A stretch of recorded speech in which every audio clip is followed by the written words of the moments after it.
uh, 8-bit shift register resettable. Um, this is the shift button right here, and it moves our lamp down to the next output. If we choose not to go all the way, we can reset from that button. Um, Actually, this input can be a much shorter pulse than a stone button, as long as it's 2 tick, I believe. Maybe one, that looks like it's 1 tick fast, but the reset has to be at least as many ticks as your line is long. For instance, this one is 8 bits long. I have several in my calculator that are only 4 bits long. So there is the demonstration of it. And since some of this wiring and timing down in here gets a little bit tricky, I will go ahead and do a build along. So we'll do that in the daylight. I just wanted to demonstrate it in the dark so you could see it better. Okay, so first we want to build the main shift register part. Let's just complete them. So we're going to start off with 1, 2, 3, 4, 5, 7, 8. That's going to be our last output right there. Oops. These guys each got to have a block in between, and then we bust out the block underneath. Whoa! Sorry. That way, if we want to take a lower output, we can pull our signal down from the bottom. We gotta put a locking repeater on each one of these.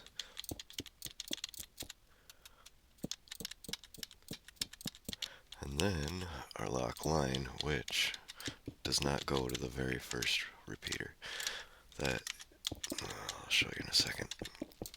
Okay, we leave that block open right there. We don't connect anything, but this gets dust. All this gets dust. And the way this repeater gets charged is these two gotta get busted out. A torch right there. Now everybody's locked. Alright, so to make this part work, we need to 1-tick this block with the torch in it. So we're going to build a 1-tick generator right behind it here with a comparator on subtraction mode, and then locking that comparator with a repeater that we add a tick to that. So now it's on 2-tick delay, and then loop all this dust together. Also, we're going to put another comparator on negative mode going into the very first repeater of our shift register. And we're going to have to build a lock line for that over here. That lock command's coming off of any one of these bits except for the last one.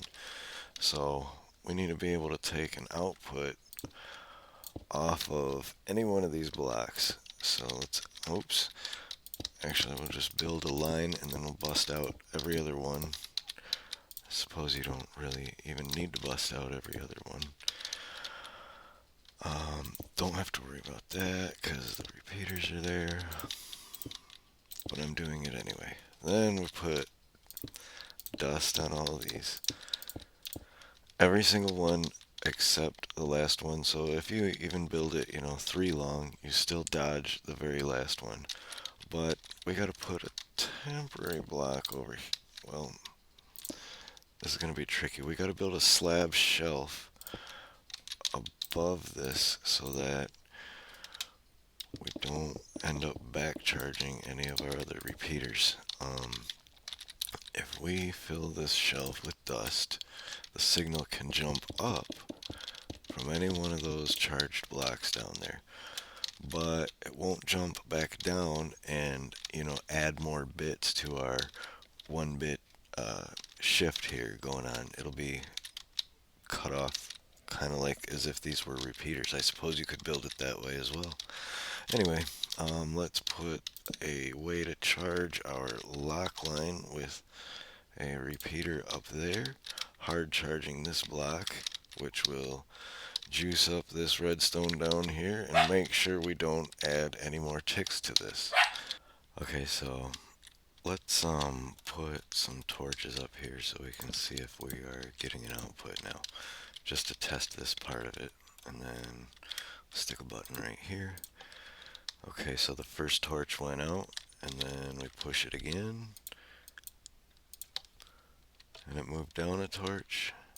Push it again. Okay, so that part's working. Now we can get rid of this for now. And then we're going to have to build the reset mechanism. So that's going to come, we'll put a temporary block above here, and then this is also going to have to be a torch. And we're going to have to run dust line in so that we can charge both torches. We're going to be charging this block to turn it off and this block up here to turn this off. Now we're going to build another generator up here. It's a little bit different, a 2x3 platform, but this corner must be a half slab. So that corner that's a half slab needs a comparator facing out on subtraction mode. And we're going to put a repeater, but we're going to add 2 more ticks to it. So it's a 3 tick really, but it's behaving more like a falling edge pulse generator. Okay, so now this is going to have to charge the platform below, so we are going to put a few blocks here and break out this center block. We can hard charge this one with the comparator. We'll put dust right here.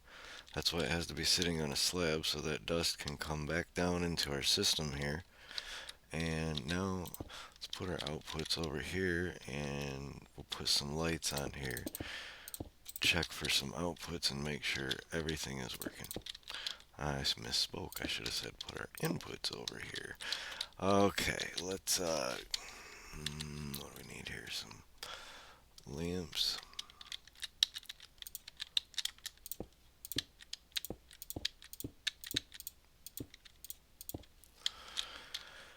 And now that we have our reset hooked up, we can test and see if we can flush our... There we go, and that works. Now let's shift it down. Okay, so that's the build in itself, but there's some interesting ways you can get outputs out of here. We can go underneath here, put a temporary block there, and then this block, if you can get dust up on there, like that, and then we can come down one and put a line for our output line off of each one of these, so we are able to charge that way. Let's reset it and get it back to the first bit here. So there's that, and then if you want to take the output off the top, well, of course you can just stack up a shelf of stairs, I suppose. That way you can use these inverted, put a block right on top, and then you can take the inverted output off of it that way. Lots of fun things you can do with this if you experiment. So that's it for the resettable shift register, and I'll catch you in the next one, guys. Thanks for watching.